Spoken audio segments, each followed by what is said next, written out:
Start பண்ணலாங்களா?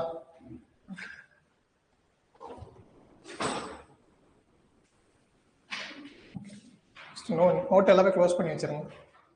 Okay, நம்ம கிளாஸை பொறுத்த வரைக்கும் ஃபுல் அண்ட் ஃபுல் ப்ராக்டிக்கல் தான். ஓகேங்களா? ஸோ உங்களுக்கு எல்லாமே பிடிஎஃபாகவே கொடுத்துருவேன் நான். அந்த பிடிஎஃபை பார்த்து வீட்டில் போய் நோட்ஸ் எடுங்க. ஃபுல்லாக நான் என்ன சொல்கிறேன், என்ன கான்செப்ட், அதை மட்டுமே ஃபோக்கஸ் பண்ணுங்க. ஓகேங்களா? எந்த நோட்ஸுமே எடுக்க வேணாம். எல்லாமே உங்களுக்கு ப்ராப்பராக ஹைலைட் பண்ணி உங்களுக்கு அந்த பிடிஎஃப்லேயே எல்லாமே ஹைலைட் பண்ணி கொடுத்துருப்பேன். ஓகேங்களா?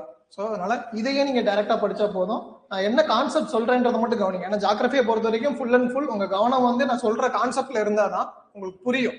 புரிஞ்சாதான் நீங்க படிக்கவே முடியும். ஓகேங்களா? கொஞ்சம் டிஃபிகல்ட்டான சப்ஜெக்ட். ஏன்னு பாத்தீங்கன்னா லைன் பை லைன் 1 மார்க் கேட்பாங்க உங்களுக்கு. ஸோ அதனால வந்து நம்ம இதை கவனிக்காம நோட்ஸ்ல ஃபோக்கஸா இருந்தோம் அப்படின்னு சொன்னா கிளாஸ்ல நடத்துறது உங்களுக்கு புரியாது. ஓகேவா? ஸோ இங்க நடத்துறத நல்லா கவனிங்க.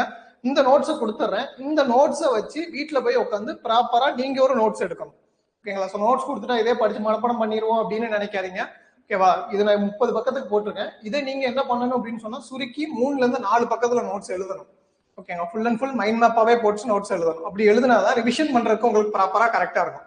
30 பக்கத்து நோட்ஸை வந்து நீங்க படிக்கிறதுக்கே ஒரு நாள் ஆயிரும். இந்த ஒரு பாடத்தை ஒரு நாள் படிச்சா ஜாகிரபியில 10-12 பாடம் இருக்குது. ஓகேவா? படிக்க முடியாது. 4 பக்கம் தான் நோட்ஸ் இருக்கணும். இது மாதிரி மொத்தமா ஒரு 10 பாடம் 40 பக்கம் இருக்கும். ஒரு நாள் ரிவிஷன் பண்ணிடலாம். ஓகேங்களா? ஸோ அந்த மாதிரி தான். ஸோ 2 நோட்ஸுமே உங்களுக்கு கொடுத்துருக்கிறேன். அது தமிழ் நோட்ஸ், இது இங்கிலீஷ் நோட்ஸ். எத்தனை பேர் இங்கிலீஷ் மீடியம் நீங்க? 2 பேர். ஓகே, உங்களுக்கான இது பிடிஎஃப் வந்து நான் குரூப்ல போட சொல்லிடுறேன். அந்த குரூப்ல உங்களுக்கு பிடிஎஃப் இருக்கும். வீட்டில் போய் நீங்க பாத்துக்கோங்க. நடத்துறது உங்களுக்கு தமிழ்ல நடத்துறேன். உங்களுக்கு அதுவே புரிஞ்சிடும். மோஸ்ட்லி கான்செப்ட் புரிஞ்சிச்சுன்னா வீட்டில் போய் சேம் இதுல என்ன இருக்கோ அதே பிடிஎஃப் தான் அதுவும். ஓகேங்களா? ஸோ வீட்டில் போய் அந்த கான்செப்ட் மட்டும் பாத்துக்கோங்க. ஒன்ஸ் உங்களுக்கு ஏதாவது வார்த்தைகள் ஏதோ லைன் உங்களுக்கு புரியல அப்படின்னு சொன்னா எனக்கு கேளுங்க, நான் எக்ஸ்பிளைன் பண்றேன் உங்களுக்கு. ஓகேங்களா? Okay, right. First of all நம்ம பார்க்க போற டாபிக் வந்து ஜாகிரபி. ஜாகிரபில நம்ம முதல் தெரிஞ்சுக்க வேண்டிய விஷயம் என்னன்னு சொன்னா இந்தியா லொகேஷன். ஓகேவா? இந்தியாவை பத்தி என்ன தெரியணும் அப்படின்னு சொன்னா A to Z கம்ப்ளீட்டா நமக்கு தெரியணும். ஓகேவா? தெரிஞ்சிருச்சு அப்படின்னு சொன்னா ஜாகிரபிக்கு உள்ள போறப்ப நமக்கு எப்படி இருக்குன்னு சொன்னா ரொம்ப ஈஸியா இருக்கும். ஓகேவா? ஏன்னா இதுதான் பேஸ். Complete overall India. இப்ப எப்படி நம்ம உடம்பு எடுத்துக்கிட்டோம்னா தலை, உடம்பு, கால் அப்படி இருக்குதோ சேம் அதே மாதிரிதான் இந்தியாவை பொறுத்த வரைக்கும். ஓகேவா? மேல இமயமலை, கீழே வட இந்திய சமவெளிகள், தக்கான பீடபூமி, கடல்கள் இருக்குது, மலைகள் இருக்குதுன்னு சொல்லிட்டு இந்தியால என்ன இருக்குன்னு சொன்னா எல்லா வகையான இயற்கை காலநிலையுமே என்ன இருக்குது இந்தியால. ஓகேவா? சோ பாடத்துக்குள்ள போறதுக்கு முன்னாடி இந்தியாவை பொறுத்த வரைக்கும் ஃபர்ஸ்ட் ஏன் இந்தியான்னு பேர் வந்துச்சு அப்படின்னு சொன்னா உங்களுக்கு ஃபர்ஸ்ட் லைன்ல கொடுத்துருப்பாங்க இந்தியா, பாரதம், அது இந்துஸ்தான் அப்படின்னு சொல்லிட்டு 2 பேர்ல அழைக்கிறாங்க. ஓகே, அப்ப ரீசெண்டா கரண்ட் அஃபேர்ஸ்ல கூட பாத்தீங்கன்னா இந்தியாவோட பேரை வந்து பாரத் அப்படின்ற பாத்திரம் மாதிரி சொல்லிட்டு இருந்தாங்க. தெரியுமா? கொஞ்ச நாளைக்கு முன்னாடி, ஒரு 3-4 மாசத்துக்கு முன்னாடி. ஏன் பாரதம் அப்படின்னு சொல்றாங்கன்னா முன்னாடி காலத்துல வந்து பரதன் சொல்லிட்டு ஒரு வலிமையான ஒரு மன்னன் இருந்திருப்பான். ஓகே, அந்த மன்னனை பார்த்து வெளிநாட்டு ஆங்கிலேயர்கள் என்ன பண்ணுவாங்கன்னா பயந்துகிட்டு இருப்பாங்க. ஓகேவா? அவரோட நாடு அப்படின்னு அங்க இருந்து அவங்க மென்ஷன் பண்ணி சொல்லுவாங்க இது பரதனோட நாடு அப்படின்னு சொல்லிட்டு. சோ அத காரணமா வச்சு பாரத நாடு அப்படின்ற மாதிரி பேர் வந்துச்சு. ஓகேவா? இது ஒரு கான்செப்ட். இன்னொரு கான்செப்ட் என்னன்னு சொன்னா நம்ம நாட்டுல ஓடுற மிகப்பெரிய நதி தான் சிந்து நதி. சிந்து நதி எங்க ஓடுதுன்னு தெரியுமா?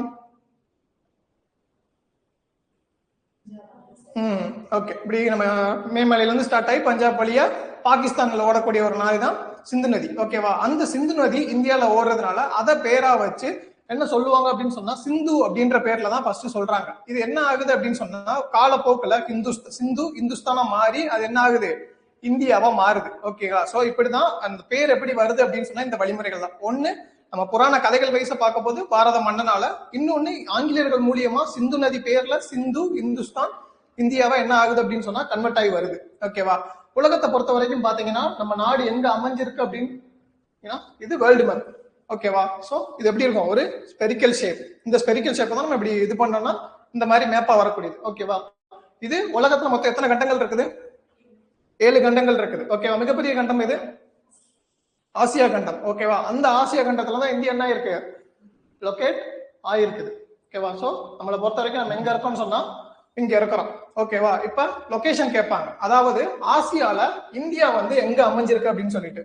பொதுவா ஜாகிரபியை பொறுத்த வரைக்கும் இந்த கான்செப்ட் ரொம்ப முக்கியமானது. என்ன அப்படின்னு சொன்னா டைரக்ஷன். ஓகேவா? சோ இது வடக்கு, இது என்னது, இது தெற்கு, இது இது கிழக்கு, இது மேற்கு. ஓகே தானே? North, south, east, west. ஓகேவா? சோ இந்த கான்செப்ட் முக்கியம். இது எல்லாமே முதன்மை திசைகள். இது போக துணை திசைகள் இருக்குது. ஓகேவா? சோ இதெல்லாம் நமக்கு ஆல்ரெடி தெரிஞ்சதுதான். சின்ன சின்ன கான்செப்ட் தான். ஓகேவா? வடக்கும் கிழக்கும் சேர்ந்தது வடகிழக்கு, கிழக்கும் தெற்கும் சேர்ந்தது தென்கிழக்கு. சோ மேற்கும் தெற்கும் சேர்ந்தது தென்மேற்கு. சோ வடக்கும் மேற்கும் சேர்த்தது வடமேற்கு. ஓகேவா? சோ இதுதான் நமக்கு இருக்க சப் டைரக்ஷன்ஸ். ஓகேவா? இந்த டைரக்ஷனை பொறுத்த வரைக்கும் இப்படி இருக்க ஆசியாவை, இது ஆசியா, இந்த ஆசியால இந்தியாவோட லொகேஷன் என்னன்னு கேட்பாங்க. இந்தியா எங்க அமைஞ்சிருக்குது? சவுத். ஆசியாவோட தெற்கு பகுதியில் இருக்கக்கூடிய நாடு தான் என்ன நாடு? இந்தியன் நாடு. ஓகேவா? சோ அதைத்தான் உங்களுக்கு இந்த பிடிஎஃப்ல வந்து எக்ஸ்பிளைன் பண்ணிருப்போம். சோ இந்தியாவை பொறுத்த வரைக்கும் உலகத்திலேயே பாத்தீங்கன்னா உலகத்துல நிறைய நாடுகள் இருக்குது. அந்த நாடுகள் அனைத்திலுமே இந்தியா பாத்தீங்கன்னா உலகத்திலேயே 7வது பெரிய நாடு. ஓகேவா? உலகத்தை பொறுத்த வரைக்கும் 1000 கண்ட்ரிஸ் இருக்கலாம். அந்த 1000 கண்ட்ரிஸ்லயுமே இந்தியா எத்தனாவது பெரிய நாடு? 7வது பெரிய நாடு. உங்களுக்கு ஹைலைட் பண்ணிருக்க பாயிண்ட்ஸ் எல்லாமே ப்ரீவியஸா இதுக்கு முன்னாடி கேட்ட கொஸ்டின்ஸ். ஓகேவா? இந்த 7வது பெரிய நாடுன்றது இப்ப ரீசெண்டா டிசம்பர் 21 நடந்த எஸ்ஏ எக்ஸாம்ல கேட்ட கொஸ்டின். ஓகேவா? உலகத்தில் இந்தியா எத்தனையாவது பெரிய நாடு? டைரக்டா ஒன்லைன் கொஸ்டின், 7வது பெரிய நாடு. ஓகேவா? ஏதோ உங்களுக்கு லைன் பை லைன் சொல்லணும், ஸ்டேட்மெண்டா கேட்கிறப்போ ஒவ்வொரு கொஸ்டினுமே முக்கியமானதுதான். ஓகேவா? ஆமா ஆமா ஆமா. சோ பரப்பளவுல. ஓகேவா? சோ இதை பொறுத்த வரைக்கும் நான் ஹைலைட் பண்ணாத பாயிண்ட்ஸ் எல்லாமே உங்களுக்கு அவ்வளவா இம்பார்ட்டன்ஸ் கிடையாது, ஆனாலும் ரீட் பண்ணிக்கோங்க. ஓகேங்களா? சோ இது பாகிஸ்தானை விட 4 மடங்கு பெரியது, ஜப்பானை விட 8 மடங்கு பெரியது. இந்த மாதிரி ஒவ்வொரு நாட்டை என்ன பண்ணிருப்பாங்கன்னா கம்பேரிசன் பண்ணி கொடுத்துருப்பாங்க. ஓகேவா? ஜாகிரபியை பொறுத்த வரைக்கும் நமக்கு இந்த டிஎன்பிசில மொத்தம் 5 மார்க் தான் கேட்க போறாங்க. சோ அந்த 5 மார்க்குக்கு எது ரொம்ப இம்பார்ட்டனோ அதை மட்டுமே நம்ம கவர் பண்ணி ஓவரால் ஜாகிரபியுமே கவர் பண்ண போறோம். ஓகேவா? சோ அதனால நான் எக்ஸ்ட்ரா ஹைலைட் பண்ணாத பாயிண்ட்ஸ் படிக்க கூடாதுன்னு கேட்டா படிக்கணும், கண்டிப்பா படிக்கணும். அடுத்த ரிவிஷன் கிளாஸ்ல நான் கண்டிப்பா எல்லாத்தையுமே கேட்பேன். ஓகேவா? ஆனா உங்களுக்கு பாடம் நடத்துறப்ப இம்பார்ட்டன்ஸ், ஏன்னா இதெல்லாம் நீங்க ரீட் பண்ணா உங்களுக்கு புரியும்.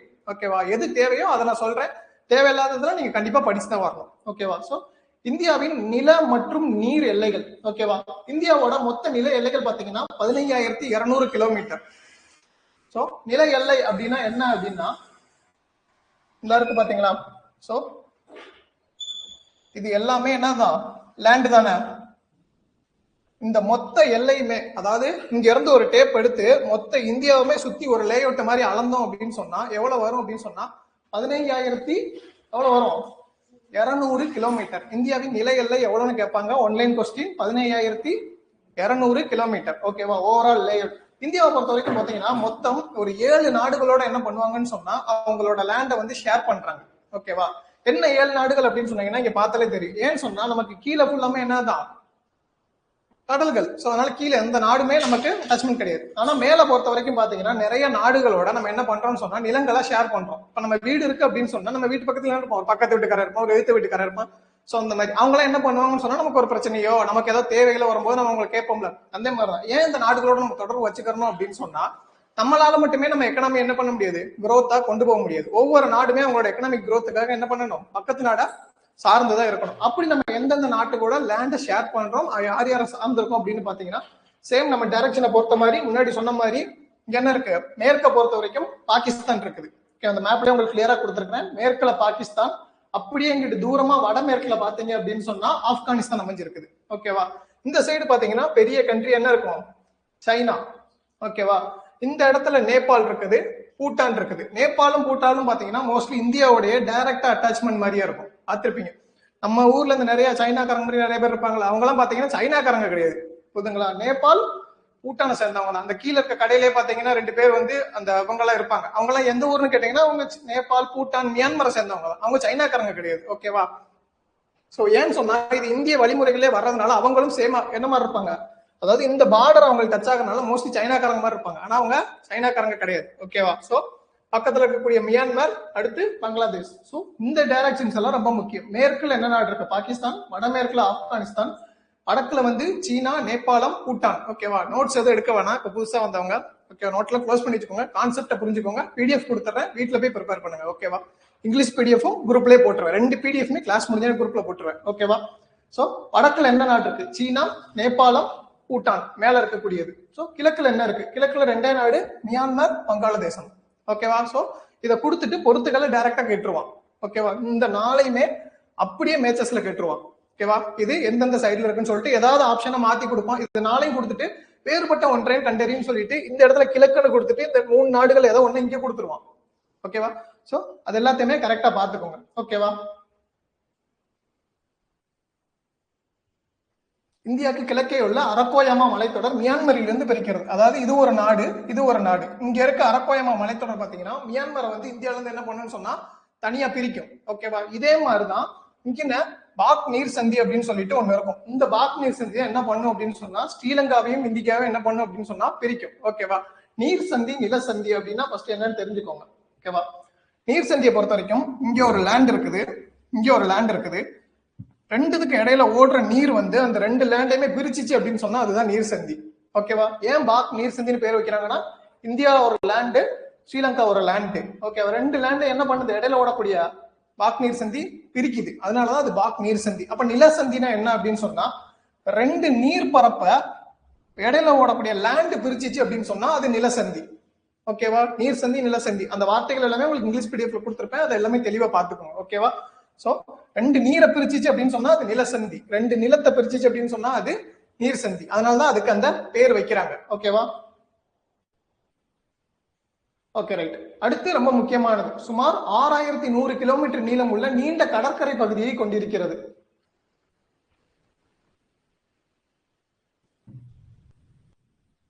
இந்தியாவை பொறுத்த வரைக்கும் பாத்தீங்கன்னா இந்த லேண்ட் கவர் எல்லாமே என்னன்னு பாத்தீங்கன்னா கடற்கரைகள் தான். அப்படித்தானே? சோ இதுக்கு கீழே என்ன இருக்கு, இங்க என்ன இருக்கும், அங்க என்ன கடல் இருக்குது, பே ஆஃப் பெங்கால், வங்காள விரிகுடா. கீழே என்ன இருக்குது, இந்த சைடு அரபிக்கடல். சோ கீழே எல்லாமே இந்த கடல்கள் தான் இருக்கு. இப்ப நம்ம முன்னாடி பார்த்த லேண்ட் கவர் எவ்வளவு பார்த்தோம், மொத்த ஒரு டேப் எடுத்து இந்தியாவை சுத்தி அளந்தோன்னா எவ்வளவு வரும்னு எவ்வளவு பார்த்தோம், 15200 கிலோமீட்டர் நில எல்லை. நீர் எல்லை அப்படின்னு கேட்டாங்கன்னா இதுதான் நீர் எல்லை, 6100 கிலோமீட்டர். ஓகேவா? சோ ரெண்டு கான்செப்ட், நில எல்லை எவ்வளவு, நீர் எல்லை எவ்வளவு. ஓகேவா? இந்த நீர் எல்லையிலேயே ரெண்டு கான்செப்ட் இருக்குது. இது இந்தியாவை மட்டும் கேட்டாங்க அப்படின்னு சொன்னா. ஓகேவா? சோ மொத்த இந்தியா அப்படின்னு சொல்லி கேட்டாங்க அப்படின்னு சொன்னா இப்ப இந்தியாவுக்கு சொந்தமானதான் இங்க இருக்க அந்தமான், இங்க இருக்கக்கூடிய லட்சத்தீவு. ஓகேவா? இதுவுமே எதுக்கு, இந்தியாவுக்குரிய சொந்தமானதான். அப்ப அதுக்குமே என்ன இருக்கும், நீர் எல்லைகள்லாம் இருக்கும் தானே.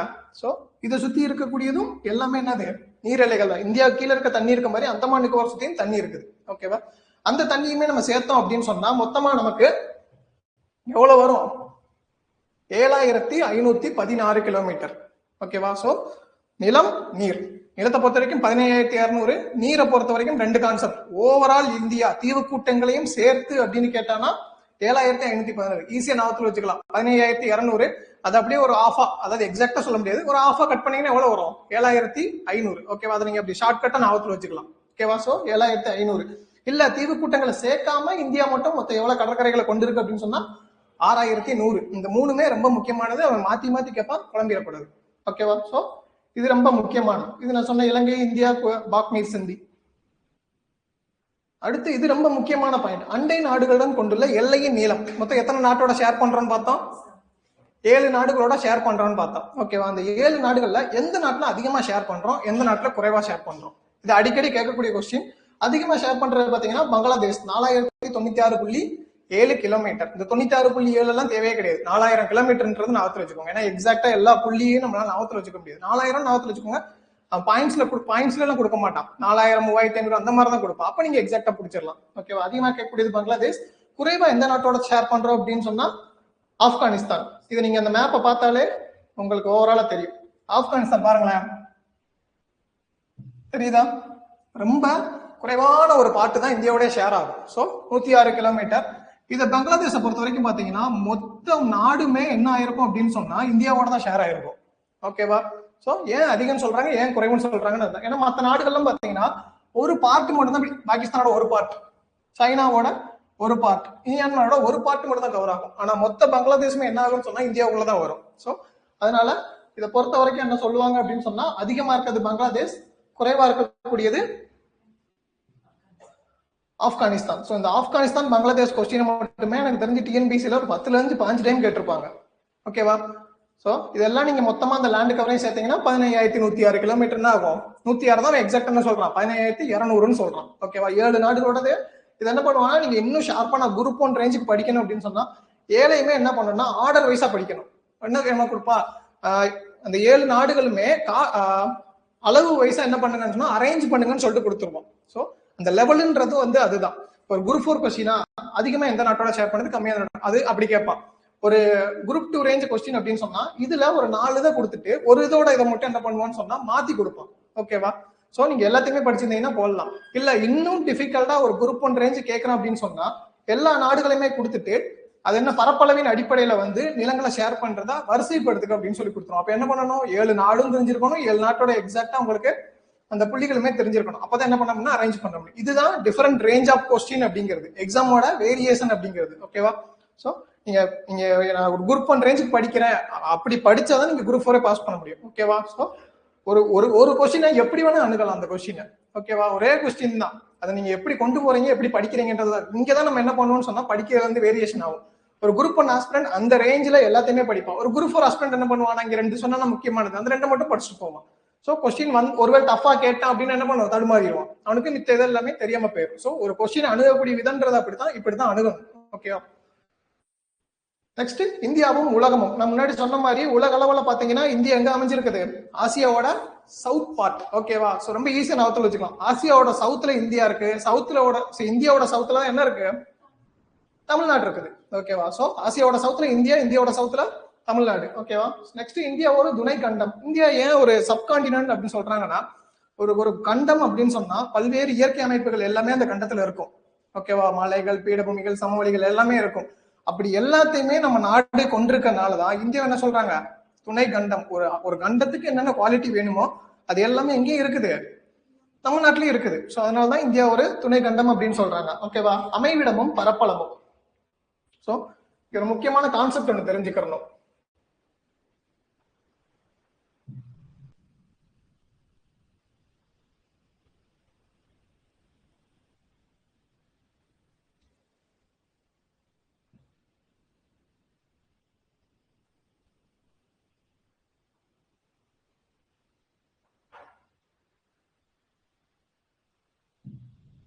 ஓகே, சோ இது பூமி,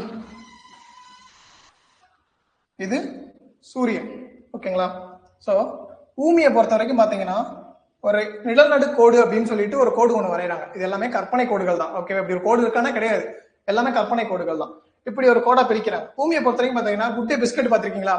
சோ ஒரு பார்ட்டா பிரிச்சிருப்பாங்க. சேம் அதே மாதிரிதான் பூமி என்ன பண்றாங்கன்னா சென்டரா ஒரு கோடு போட்டு அதுக்கப்புறம் இன்னொரு மேல ஒரு கோடு, கீழே ஒரு கோடு, அப்புறம் இந்த சைடு இந்த சைடு, சேம் ஒரு குட்டே பிஸ்கட் கான்செப்ட் தான். ஓகேவா? சோ இது நிலநடுக்கோடு. ஓகேவா? இங்க போறது என்னன்னு பாத்தீங்கன்னா கடக ரேகை, டிராபிக் ஆஃப் கேன்சர் அப்படின்னு சொல்லுவாங்க. ஓகேவா? அதாவது மொத்த பூமி இப்படிதான் இருக்குது, அதை வந்து பார்ட்டா பிரிக்கிறாங்க. ஓகேவா? கீழே போறது பாத்தீங்கன்னா டிராபிக் ஆஃப் கேப்ரிகான் அப்படின்னு சொல்லுவாங்க, மகர ரேகை அப்படின்னு சொல்லிட்டு பிரிப்பாங்க. ஓகேவா? இங்க போறது வந்து அண்டார்டிக் லைன். ஓகே, இங்க போறது ஆர்டிக் லைன். ஓகே, இந்த கான்செப்ட் எல்லாம் நல்லா புரிஞ்சுக்கோங்க. இந்தியா பாத்தீங்கன்னா எப்படி அமைஞ்சிருக்குன்னா டிராபிக் ஆஃப் கேன்சருக்கு இப்படி அமைஞ்சிருக்கு இந்தியா. ஓகேவா? சோ சூரியன்ல இருந்து வரக்கூடிய வெப்பம் பாத்தீங்கன்னா இந்த மாதிரிதான் வரும். ஓகேவா?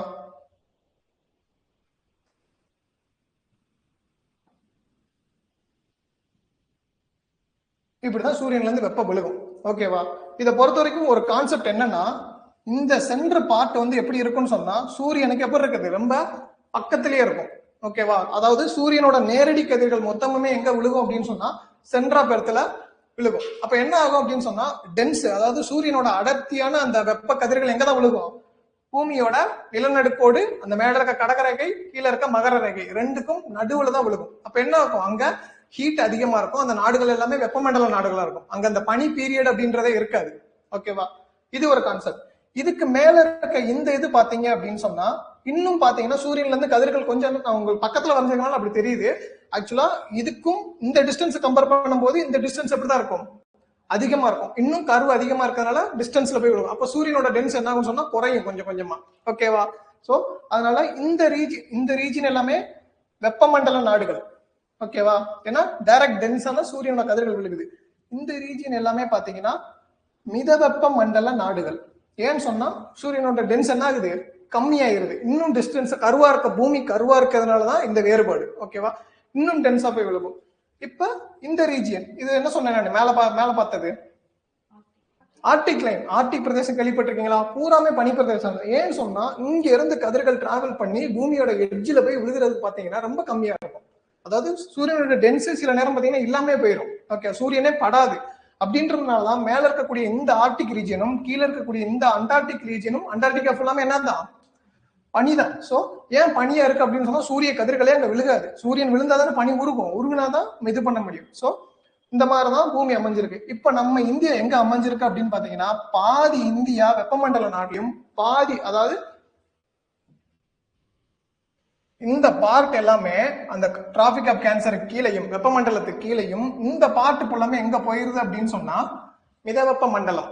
ஓகேவா, அந்த மிதவெப்ப மண்டல ரேஞ்சிலுமே போயிருது. சோ இதெல்லாம் கணக்குல வச்சு ஓவராலா என்ன பண்றாங்க அப்படின்னு சொன்னா இந்தியாவை ஒரு வெப்பமண்டல நாடு எங்க இருக்கும், அந்த ஹீட் ரீஜியன்ல தான் இருக்கும். அதனாலதான் இந்தியாவை என்ன சொல்றாங்கன்னு சொன்னா வெப்பமண்டல நாடு அப்படின்னு சொல்லிட்டு பிரிக்கிறாங்க.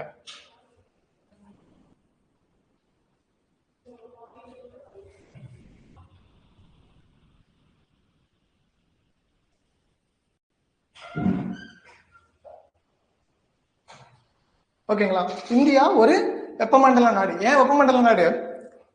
சோ வெப்பமண்டல ரீஜியன்ல தான் நம்ம அமைஞ்சிருக்கோம். அதனாலதான் இந்தியாவை வெப்பமண்டல நாடு அப்படிங்கிறாங்க. 7வது மிகப்பெரிய நாடாகவும் மக்கள் தொகையில் 2வது மிகப்பெரிய நாடாகவும் அமைஞ்சிருக்குது. இப்ப இதுல 7வது பெரிய நாடுன்னு சொல்லிட்டோம். அப்ப ஃபர்ஸ்ட் பெரிய நாடு எது? சைனாவா? ரஷ்யா. சோ மக்கள் தொகையில தான் ஃபர்ஸ்ட் என்னது? சைனா. ஓகேவா, சோ இப்ப கரண்ட் அஃபேர்ஸ் படி பாத்தீங்கன்னா உங்களுக்கு இந்தியா வந்து முன்னாடி வந்துருச்சு. ஆனா இன்னும் நமக்கு சென்சஸ் ப்ராப்பரா எடுக்கல. சென்சஸ் எப்ப எடுக்க போறாங்கன்னா 2027ல எடுக்க போறாங்க. ஃபுல்லாமே டிஜிட்டல் சென்சஸ் தான். முன்னாடிலாம் பாத்தீங்கன்னா சென்சஸ் எடுக்கப்ப என்ன பண்ணுவாங்க, வீட்டுக்கு ஆள் வந்து ஒரு நோட்டை வச்சு எடுப்பாங்க. இப்ப ஃபுல்லாமே அடுத்து 27ல ஒரு சென்சஸ் எடுக்க போறாங்க. ஏன்னு சொன்னா 21ல கொரோனா வந்ததுனால சென்சஸ் எடுக்கல. லாஸ்டா எடுத்த சென்சஸ் 2011 தான். ஓகே, அந்த சென்சஸை பேஸ்டா வச்சுதான் மக்கள் தொகையில 2வது அப்படின்ற இடத்துல இருக்கும். இப்ப சைனா முந்தி இடத்துக்கு வந்துட்டோம். ஓகேவா, சோ அதெல்லாம் முக்கியமான கான்செப்ட். இந்தியாவோட பரப்பளவு எவ்வளவு? இப்ப 7வது பெரிய நாடுன்னு பார்த்துட்டோம். அப்ப எவ்வளவு மொத்த பரப்பளவு இருக்குன்னு பாத்தீங்கன்னா 32,87,263 சதுர கிலோமீட்டர். இவ்வளவு நம்பரை மனப்படைக்க தேவையில்ல, 32 லட்சம் ஞாபகத்துல வச்சுக்கோங்க. ஓகேவா, 32 lakhs. சோ இது அடிக்கடி கேட்கக்கூடிய கொஸ்டின். ஓகேவா, மொத்த பூமியின் பரப்பளவில் 2.4%. ஓவராலா நம்ம பார்த்தோம்ல வேர்ல்டு மேப்பை பொறுத்த வரைக்கும் இவ்வளவு பெரிய வேர்ல்டு இருக்குது. இந்த வேர்ல்டுல நம்ம ஒரு பர்சன்டேஜ் ஒண்ணு கொடுக்குறோம். அந்த பர்சன்டேஜ் தான் இந்தியாவோட பர்சன்டேஜ் 2.4. ஓகேவா, அதாவது 32 லட்சம்ன்றது உலக அளவுல லேண்ட் இருக்குது. 100% தான் உலகம் இருக்குன்னு சொன்னா அதுல 32 லட்சம் இருக்க நம்ம வந்து 2.4% இருக்கிறோம் அப்படின்றத வந்து சொல்றாங்க. ஓகேவா, இந்த 2.4 ரொம்ப முக்கியமானது. வடக்கு அரைக்கோளத்தில் அமைந்திருக்கிறது. ஸோ இங்கதான் நான் உங்களுக்கு சொன்ன கான்செப்ட் புரியும். வடக்கு அரைக்கோளம் அப்படின்னா ஸோ ஓவரால் பூமியை பொறுத்த வரைக்கும் என்ன சொன்னேன், ஒரு நிலநடுக்கோடுன்னு சொல்லிட்டு ஒரு சென்டர் கோடை போட்டு 2ஆ பிரிக்கிறாங்க. இப்படி பார்த்தோமா, 2ஆ பிரிக்கிறாங்க அப்படின்னு சொல்லிட்டு. ஏன் வடக்கு அரைக்கோளத்தில் அமைஞ்சிருக்கும் அப்படின்னு சொன்னா இங்க இருக்கு இந்தியா. ஓகே, சொன்னா டிராபிக் ஆஃப் கேன்சர்ல 2ஆ கட் பண்ணி போற மாதிரி அமைஞ்சிருக்கு. அதாவது நிலநடுக்கோட்டுக்கு கொஞ்சம் மேல. ஓகேவா, சோ முன்னாடி சொன்ன மாதிரி டைரக்ஷன் வைஸ் இது வடக்கு, இது தெற்கு. ஓகேவா, அப்ப நிலநடுக்கோட கான்செப்டை வச்சு பார்க்கும்போது நம்ம எங்க இருக்கோம், வடக்கு அரைக்கோளத்துல அமைஞ்சிருக்கோம். ஓகேவா, இதுலயுமே ஒரு சின்ன குழப்பம் இருக்கும். ஒரு கொஞ்ச நாளைக்கு முன்னாடி ஒரு கொஸ்டின் ஒரு டெக்னிக்கல் எக்ஸாம்ல கேட்டிருந்தாங்க. என்னன்னு சொன்னா இந்தியா எங்க அமைஞ்சிருக்கு அப்படின்னு சொல்லிட்டு. ஆக்சுவலா எக்ஸாக்டா பாக்குறப்ப நம்ம இப்படிதான் பிரிக்கணும். ஓகேவா, சோ அப்ப உலக அளவை பொறுத்த வரைக்கும் இந்தியா எங்க அமைஞ்சிருக்குன்னு சொன்னீங்கன்னா வடகிழக்கு. ஓகேவா, அதுல என்ன ஆப்ஷன் கொடுத்துட்டான், வடக்கு, வடகிழக்கு, கிழக்கு, தென்கிழக்குன்ற மாதிரி கொடுத்துட்டான். அவன் என்ன மாட்டா நிறைய பேர் வடக்கு அப்படின்னு போட்டு வந்துட்டான். சோ வடக்கு கிடையாது. நம்ம ஜியோகிராஃபி பொறுத்த வரைக்கும் ஒரு லொகேஷன் படிக்கணும்னா எக்ஸாக்டா படிக்கணும். ஓகேவா, சோ இங்க அமைஞ்சிருந்தாதான் அது வடக்கு. அது எங்க இருக்குது, வடக்குக்கும் கிழக்குக்கும் சென்ட்ரல் இருக்கக்கூடியது. சோ வடகிழக்கு ரீஜியன்ல இருக்கக்கூடியதான் நம்ம இந்தியா. ஓகேவா, வடக்கு அரைக்கோளத்தில் வடகிழக்கு பகுதிகளில் அமைந்திருக்கிறது. அதான் கொடுத்திருப்பேன். அச்ச தீர்க்க பரவன்படி இந்தியா முழுவையும் வடகிழக்கு அரைக்கோளத்தில் அமைந்திருக்கிறது. ஓகேவா, சின்ன சின்ன நுணுக்கங்கள் தான். அந்த நுணுக்கங்களை சரியா பார்த்துட்டீங்கன்னா எக்ஸாக்டா கொஸ்டினை போட முடியும். ஓகேவா, சோ அடுத்து இருக்கக்கூடிய கான்செப்ட் ரொம்ப முக்கியமானது. சோ இந்தியா காஷ்மீரிலிருந்து கன்னியாகுமரி வரை 3214 கிலோமீட்டர். இந்த கிலோமீட்டர் ரொம்ப முக்கியமானது. ஒரு டேப் எடுத்து கன்னியாகுமரியில இருந்து மொத்த காஷ்மீர் வரைக்கும் ஒரு டேப் வச்சு அளந்தோம்னு சொன்னா 3214 கிலோமீட்டர். ஓகேவா, இது கீழ இருந்து மேல, அதாவது ஹைட். ஒரு மனுஷனுக்கு ஹைட் இருக்கும், கால்ல இருந்து தலை வரைக்கும் இருக்க ஹைட் 3214. அடுத்து இங்க சைடு என்ன இருக்கும், கிழக்குல கிழக்குல என்ன இருக்கும், அருணாச்சல பிரதேஷ். இந்த கிழக்குல என்ன இருக்குன்னு சொன்னா குஜராத். அந்த குஜராத்துக்கு இப்படி ஒரு அகலம். ஓகேவா, அதை பார்த்தது ஹைட், பார்த்தது அகலம். அகலத்தை பொறுத்த வரைக்கும் பாத்தீங்கன்னா மொத்த இந்தியா 2933 கிலோமீட்டர். ஓகேவா, இந்தியாவோட ஹைட்டு வித்து. ஓகே, அப்படின்னு ஞாபகத்துல வச்சுக்கோங்க, ஈஸியா இருக்கும் உங்களுக்கு. ஸோ அந்த நம்பர்ஸ் எல்லாமே ரொம்ப முக்கியமானது, ஹைலைட் பண்ணிருக்கிறது ரொம்ப ரொம்ப முக்கியம். ஓகேவா, 23 டிகிரி அச்சரேகை வட அச்சமான கடகரேகை இந்தியாவை மையமாக வைத்து தென்பகுதி வெப்பமண்டலமாகவும் வடபகுதி பகுதி மிதவெப்ப மண்டலமாகவும் பிரிக்கிறது. புரியுதா என்ன சொல்றேன்? என்ன புரிஞ்சு? அதாவது 23 டிகிரி அச்சமான கடகரேகை, நான் முன்னாடி சொன்ன மாதிரி டிராபிக் ஆஃப் கேன்சர்னு ஒரு லைன் போகுது. அந்த லைன் இந்தியாவை எப்படி பண்ணுது? 2 பார்ட்டா வந்து என்ன பண்ணுது அப்படின்னு சொன்னா பிரிச்சு விட்டுருது. இங்க பார்த்தோமா, இதுதான் டிராபிக் ஆஃப் கேன்சர். என்ன பண்ணுது? ஓவரால் இந்தியாவை இப்படி போகுது. அந்த டிராபிக் ஆஃப் கேன்சர் இந்தியாவுக்கு இடையில இப்படி போகுது. அப்ப என்ன ஆகுது? தென்பகுதி வெப்பமண்டலமாகவும் வடபகுதி மித வெப்பமண்டலமாகவும் அந்த ரீஜனுக்குள்ள போயிருது அப்படின்றத வந்து அந்த லைன்ல வந்து உங்களுக்கு என்ன பண்ணிருக்காங்கன்னா எக்ஸ்பிளைன் பண்ணிருக்காங்க. ஓகேவா? இதுதான் ரொம்ப முக்கியமானது. இந்த இடத்துல இந்த டிகிரி அடிக்கடி கேட்பான். 23 டிகிரி 30 டேஷ் அப்படின்னு சொல்லிட்டு என்ன டிகிரி அப்படின்னா இது வேர்ல்டு மேப். ஓகேவா? வேர்ல்ட ஃபுல்லாமே என்ன பண்ணிருப்பான் அப்படின்னு சொன்னா இப்படி கோடு கோடா போட்டு ஒரு கிராஃப் ஷீட் மாதிரி வச்சுக்கோங்களேன். இது மொத்த உலகம். இந்த மொத்த உலகத்தையுமே இப்படி கோடு கோடா போட்டு என்ன பண்ணிருக்கான்னு சொன்னா பிரிச்சிருக்கான். நீங்க மேப்ல பாத்தீங்கன்னா தெரியும். ஒரு வேர்ல்டு மேப் எடுத்தீங்கனாலே உங்களுக்கு தெரியும். இந்த உருண்டை மாதிரி வச்சிருப்பாங்களா ஆபீஸ்ல, அதுல பாத்தீங்கன்னாலே தெரியும். ஏன் இந்த கோடுகள் இருக்கு அப்படின்னு சொன்னா, இப்ப நம்ம ஒரு இந்தியா இருக்குது, இந்தியா எங்க இருக்குன்னு கேட்டா நம்ம என்ன சொல்லுவோம்? இங்க இருக்கு அங்க இருக்குன்னு சொல்லுவோம். அப்படி சொன்னா என்ன பண்ண நிறைய பேருக்கு எக்ஸாக்டா புரியாது. அந்த எக்ஸாக்ட் லொகேஷன் ஒரு நாட்டுக்கு வேணும் அப்படின்றதுக்காக தான் இப்படி கோடு போட்டு பிரிச்சிருக்கான். இப்போ ஒவ்வொரு கோடுக்கு என்ன பண்றான்னு சொன்னா, பூமியை பொறுத்த வரைக்கும் மொத்தமா ஸ்பெரிக்கல் ஷேப். ஓகேவா? சோ கோள வடிவமானது. ஸ்பெரிக்கல் ஷேப்பை பொறுத்த வரைக்கும் மொத்தமா பாத்தீங்கன்னா அது ஒரு வட்ட வடிவம் அப்படின்னால எத்தனை டிகிரி அப்படின்னு சொன்னா 360 டிகிரி. நமக்கு எல்லாத்துக்கும் தெரிஞ்சதான், மேக்ஸ்ல படிச்சிருப்போம். ஓகேவா? 360 டிகிரி. சோ ஸ்பெரிக்கல் ஷேப்பை அப்படியே நீங்க பிரிச்சீங்க அப்படின்னு சொன்னா 1 டிகிரி 2 டிகிரி 3 டிகிரி 4 டிகிரி அப்படின்னு சொல்லிட்டு ஒவ்வொரு டிகிரியா மொத்தம் 360 கோடி இந்தியா ஓவரால் பூமியை நோக்கி என்ன பண்ணிருக்கான்? போட்டிருக்கான். ஓகேவா? இப்ப இந்தியாவை சொல்லணும் அப்படின்னு சொன்னா ஒரு எக்ஸாம்பிள் சொல்றேன், எக்ஸாக்டா கிடையாது. இங்க ஒரு 6 டிகிரி, இங்க ஒரு 7 டிகிரி. ஓகேவா? அதே மாதிரி இங்க 1 டேஷ் 2 டேஷ் 3 டேஷ் 4 டேஷ்னு பிரிச்சிருப்பான். அப்ப நம்ம என்ன சொல்லலாம் அப்படின்னு சொன்னா, அதாவது 6 டிகிரிக்கும் 7 டிகிரிக்கும் இடையில எங்க இருக்குன்னு சொன்னா இந்தியா அமைஞ்சிருக்குது. ஓகேவா? அப்ப இங்க என்ன இருக்கும்? 1 டேஷ் 2 டேஷ். ஓகேவா? சோ அப்ப நம்ம ஒரு இந்த சரியான அளவையும் இதோட சரியான அளவையும் நம்ம சொல்றப்ப என்ன கிடைச்சிடும்? நமக்கு ஒரு நாட்டோட எக்ஸாக்ட் லொகேஷன் நமக்கு என்ன பண்ணணும்னு சொன்னா கிடைச்சிடும். அந்த டிகிரி கம்பேரிசன் தான் இங்க கொடுத்துருக்கான். ஓகேவா? இப்படி போற ஒரு கடகரேகைன்னு சொன்னா கடகரேகையோட டிகிரி என்னன்னு கேட்பான். 23 டிகிரி 30 டேஷ். ஓகேவா? இது ரொம்ப முக்கியமானது, அடிக்கடி கேட்கக்கூடியது. கடகரேகையோட டிகிரி எவ்வளவுன்னு கேட்பான். 23 டிகிரி 30 டேஷ். இது ரொம்ப முக்கியமான கான்செப்ட். இதை பொறுத்த வரைக்கும் சோ டிராபிக் ஆஃப் கேன்சர் எத்தனை மாநிலங்கள் வழியா போகுது அப்படின்னு கேட்போம். ஓகேவா? டிராபிக் ஆஃப் கேன்சரை பொறுத்த வரைக்கும் நமக்கு ஒரு 8 மாநிலங்கள் வழியா போகுது. இந்த 8 மாநிலங்கள் என்ன பண்ணா ரொம்ப ரொம்ப முக்கியமானது. என்ன பண்ணுவான்னு சொன்னா ஏதாவது மாத்தி ஒரு மாநிலத்தை கொடுத்துருவான். நம்ம என்ன பண்ணணும்? 8மே எக்ஸாக்டா தெரியணும். இதுக்கு ஒரு ஷார்ட்கட் சொல்றேன். சும்மா பேப்பரோ நோட்டோ இருந்தா நோட் பண்ணிக்கோங்க. ஓகேவா?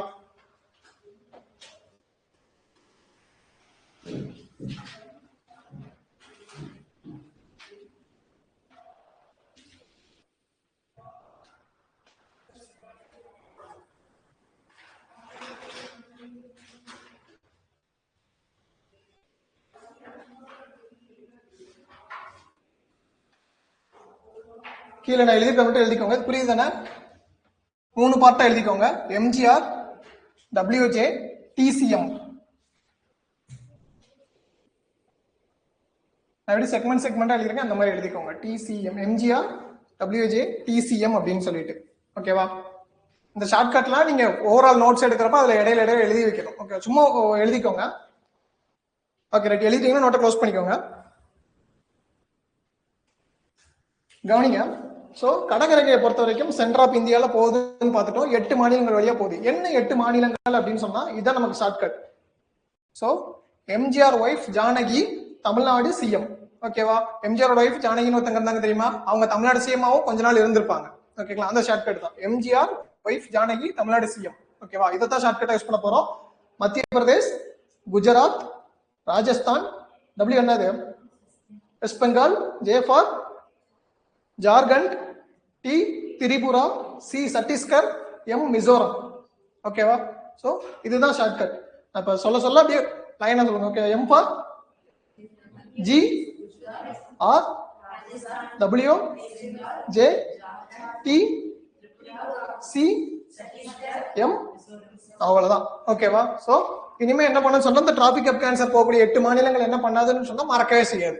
ஓகேவா? நீங்க நோட்ஸ் நான் இந்த பிடிஎஃப் பார்த்து நீங்க ஒரு 4 பக்கத்துக்கு நோட்ஸ் எடுக்கணும். அந்த நோட்ஸ்ல இந்த ஷார்ட்கட்லாம் ஓரமா எழுதி வைக்கணும். ஓகேங்களா? சோ 8 மாநிலத்தையும் வருது அப்படின்னு சொல்லிட்டு 8 உட்காந்து மனப்பாடம் பண்ணீங்க அப்படின்னு சொன்னா மனப்பாடம் பண்றப்ப நான் இருக்கும் 10 நாள் கழிச்சு என்ன ஆயிரும்? மறந்து போயிடும். இந்த ஷார்ட்கட் எழுதி வச்சிட்டீங்க அப்படின்னு சொன்னா என்ன ஆகாது? மறக்கவே செய்யாது. பொதுவா ஒரு 10 மாநிலங்களை ஓவராலா படிக்கிறப்ப அதுக்கு ஒரு கூர்ந்து ஒரு 5 நிமிஷம் கவனிச்சீங்கன்னா அதை வச்சு என்ன ஷார்ட்கட் உருவாக்க முடியும். ஓகேங்களா? இந்த மாதிரியான ஷார்ட்கட் தான் லைஃப் லாங் உங்களுக்கு ஞாபகம் இருக்கும். இதெல்லாம் நான் ஒரு 2 வருஷம் 3 வருஷத்துக்கு முன்னாடி படிக்கிறப்ப நாங்க எழுதி வச்ச ஷார்ட்கட். ஓகே, இன்னுமே நான் அதை யூஸ் பண்ணிட்டு இருக்கேன். அப்ப என்ன பண்ண மாட்டேன், திருப்பி எல்லாம் படிக்க மாட்டேன். என்னை தூக்கத்துல எழுப்பி கேட்டாலும் எம்ஜிஆர் லைஃப் ஜானகி தமிழ்நாடு சிஎம் சொல்லிட்டு ஷார்ட்கட் எழுதிட்டு 8 ஸ்டேட் என்ன பண்ணுவேன் என்னால ஆர்டரா சொல்ல முடியும். ஓகேவா? சோ இந்த மாதிரிதான் ஒரு மாநிலங்கள் வருது, நிறைய கான்செப்ட் இருக்குது அப்படின்னு சொன்னா போட்டு முட்டி மோதிட்டு கிடக்க கூடாது. நிறைய பேர் டிஎன்பிசி கஷ்டம்னு சொல்றதுக்கான காரணமே அதுதான். என்னது, அதை ஓவராலா படிச்சுட்டு நம்மளால படிக்க முடியல அப்படின்ற ஒரு கான்செப்ட் வந்துடுறாங்க. அப்படி கிடையாது, ஈஸி தான். அதை ஈஸியா எவன் அதை பார்க்க கத்துக்கிறானோ அவனுக்கு எல்லாமே ஈஸி தான். ஓகேவா? சோ இதுதான் ஷார்ட்கட். நம்ம முன்னாடி பார்த்த மாதிரி இது டிராபிக் ஆஃப் கேன்சர் போகக்கூடிய லைன்ஸ். ஓகேவா? 8 ஸ்டேட் வழியா.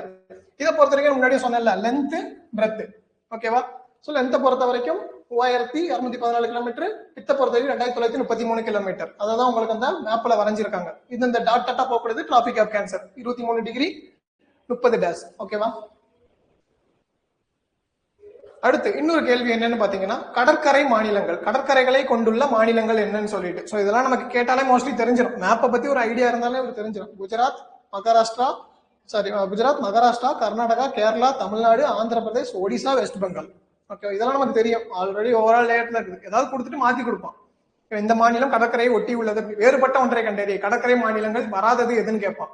நெகட்டிவ் கொஸ்டின் தான் பார்த்தா பாத்தீங்கன்னா நிறைய வருது டிஎன்பிசில. நம்ம என்ன பண்ண, பாசிட்டிவ் கொஸ்டின் எல்லாத்தையும் படிச்சுட்டு போவோம். ஒரு கொஸ்டினை 2 வயசாவுமே அணுக தெரியணும். அதுதான் இந்த கேள்வி. வராது அப்படின்னு சொல்லிட்டு கேட்பான். 3 இதை கொடுத்துட்டு ஏதாவது ஒண்ணு உள்ள இருக்க ஸ்டேட்ல ஒண்ணு தூக்கி வச்சு கேட்பான். ஓகேவா? கரெக்டா ஒரு மேப்பை பத்தி ஒரு லேஅவுட் தெரிஞ்சிருந்தா ஈஸியா போட்டுடலாம். ஓகே, எத்தனை ஸ்டேட்னு கூட கேட்பான். 1 2 3 4 5 6 7 8. ஆல்ரெடி என்ன பார்த்தோம், ஒரு 8. டிராபிக் ஆஃப் கேன்சர் பார்த்தோம். கடற்கரை மாநிலங்களும் ஒரு 8. ஓகே, கடற்கரை எல்லைகளும் மற்ற நாட்டு எல்லையும் இல்லாத மாநிலங்கள். அதாவது இப்ப கடற்கரை மாநிலங்களை பார்த்துட்டோம், மேல ஒரு 7 நாடுகளோட ஷேர் பண்ணுதுன்னு பார்த்துட்டோம். அப்படி மேலையுமே தொடாம கீழேயுமே கடற்கரையுமே தொடாம சென்டர் ஆஃப் இந்தியால இருக்கும்ல, யாரு கூடயுமே ஷேர் பண்ண மாட்டேன், நான் இந்தியாக்காரன் தான். அதாவது இந்தியா மட்டும்தான் டச்சஸ் இருக்கும். ஓகே, ஒரு எந்த நாட்டோட டச் இருக்காது, கடற்கரை டச் இருக்காது. பாத்தீங்கன்னா மொத்தம் எத்தனை ஸ்டேட் இருக்குன்னா 5. என்னென்ன ஸ்டேட்னா மத்திய பிரதேஷ், ஹரியானா, சத்தீஸ்கர், ஜார்க்கண்ட், தெலுங்கானா. ஓகேவா? சோ அதாவது எந்த மேல இருக்க எந்த நாட்டோடையும் ஷேரிங் கிடையாது, கீழே இருக்க எந்த கடற்கரையும் ஷேரிங் இல்லாம மொத்த எத்தனை நாடு 5. இதுக்கு ஏதாவது ஷார்ட்கட் போட்டு நீங்க ஞாபகத்துல வச்சுக்கோங்க. ஓகே, இது ஜஸ்ட் 5 தான். ஈஸியா நீங்க இது பண்ணிக்கலாம். ஓகேவா? வணிகம் மற்றும் பொருளாதார செயல்பாடுகளில் இந்தியாவின் அமைவிடம். பொதுவா பாத்தீங்கன்னா ஒரு வீடு இருக்கு அப்படின்னு சொன்னா பக்கத்து வீட்டுக்காரங்க இருப்பாங்க. நம்மகிட்ட ஏதாவது ஒண்ணு இல்லைன்னு சொன்னா அவங்ககிட்ட என்ன பண்ணிக்கிறோம், அவசரத்துக்கு வாங்கிக்கிறோம். அப்படிதான் பாத்தீங்கன்னா நமக்கு இந்த சைடு என்ன கண்டம் இருக்குது, இங்க என்ன இருக்குது, இது ஆசியா, இது நம்ம பக்கத்து வீட்டுக்காரு. இங்க யார் இருக்கா, ஐரோப்பா. ஓகேவா? இந்த சைடு பாத்தீங்கன்னா ஃபுல்லாமே ஜப்பான், வடகொரியா, அந்த மாதிரியான நாடுகள் இருப்பாங்க. அப்ப என்ன பண்ணுவோம்னு சொன்னா நம்ம ரெண்டு பேருமே நமக்கு யாரு தான், சோ பக்கத்து வீட்டுக்காரங்க மாதிரி தானே இவங்க, நமக்கு பக்கத்து வீட்டுக்காரங்க. இந்த சைடு அதாவது இப்படி இந்த ரோ, இந்த ஐரோப்பாவுமே நமக்கு ஒரு பக்கத்து வீட்டுக்கார மாதிரி தான். அவங்களோட என்ன பண்றோம்னு சொன்னா நம்ம வணிகம் எல்லாமே பண்றோம். அப்படி இந்த வணிகம் எதன் மூலியமா பண்றோம் அப்படின்னு சொன்னா சூயஸ் கால்வாய்னு ஒண்ணு இருக்குது. ஐரோப்பாவோட வணிகம் எதன் வழியா நடைபெறும்னா சூயஸ் கால்வாய்.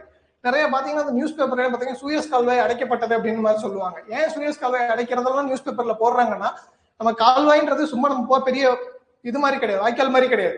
கால்வாய்ன்றது 2 நாடுகளை கனெக்ட் பண்ணக்கூடிய ஒரு மிகப்பெரிய நீர் சந்தி.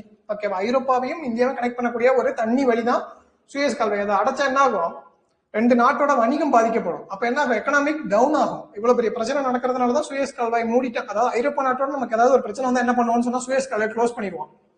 புரியுதுங்களா? க்ளோஸ் பண்ண என்ன ஆகும், நம்மளால அவங்க கூட வணிகம் பண்ண முடியாது, அந்த வணிகம் நின்றும், எக்கனாமிக் டவுன் ஆகும். ஓகேவா? சோ அங்க அதே மாதிரி மலாக்கா நீர் சந்தி. இப்ப கீழே ஒருத்தர் இருக்கானா, ஜப்பான், வடகொரியா, தாய்லாந்து, அந்த மாதிரி ஆஸ்திரேலியா நாடுகளுடன் மலாக்கா நீர்